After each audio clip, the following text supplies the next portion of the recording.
Colombian presidential candidate Ingrid Betancourt decided to leave the centrist coalition Centro Esperanza less than a month after announcing her candidacy in this group, just as we reported here on Newsweek. This decision was basically made over different disagreements with candidate Alejandro Gaviria.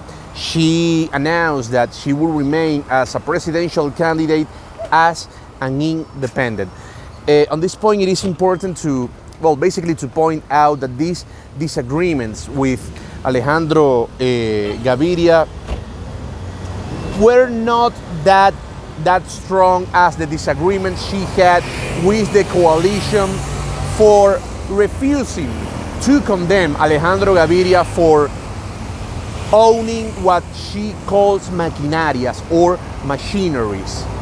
So the important part of this situation is not only the political consequences and the different changes that this could mean for Colombia's political spectrum a couple of months before the presidential election.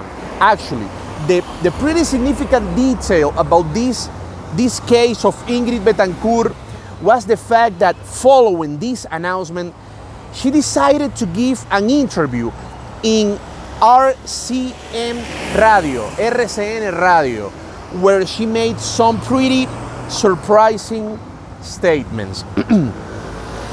On the first hand, when she was asked about whether she would reestablish relations with Venezuela in case she becomes president, Betancourt said yes, but with some conditions.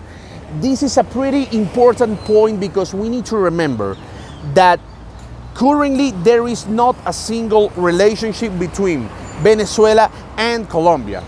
There is a strong clash between the Maduro regime in Venezuela and the government of President Iván Duque here in Colombia. As a matter of fact, Iván Duque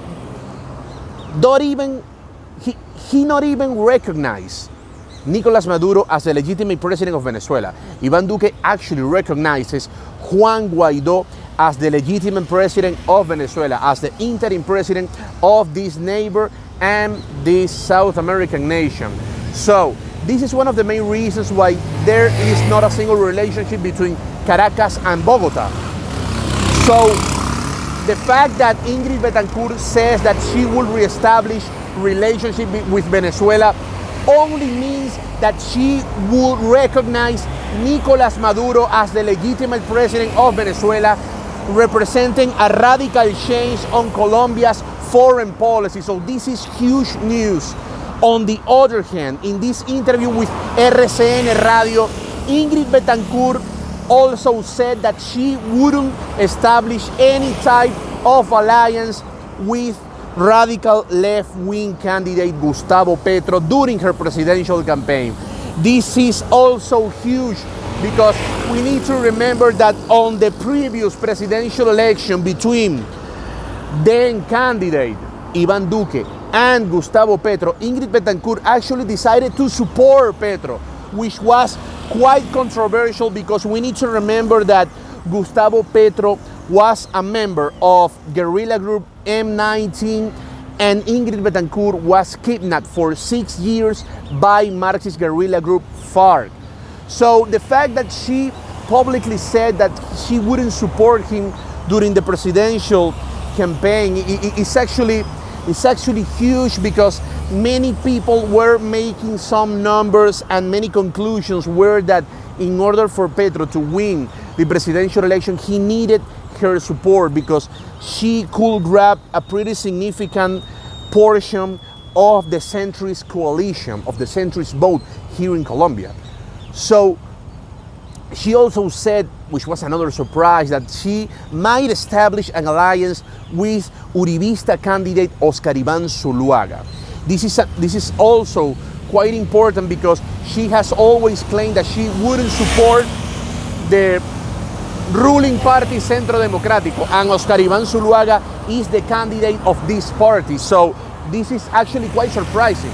This is actually quite surprising because no one expected that she could hint a possible support for this political candidate. On the other hand, she said that she will definitely support populist leader Rodolfo Hernandez, which is gaining a lot of positive numbers on the most recent polls, to the point that currently all polls suggest that on the final round of Colombia presidential election, this political event will be between Gustavo Petro and Rodolfo Hernandez. Reporting from Medellín, Colombia, Luis Orozco, Newsweek.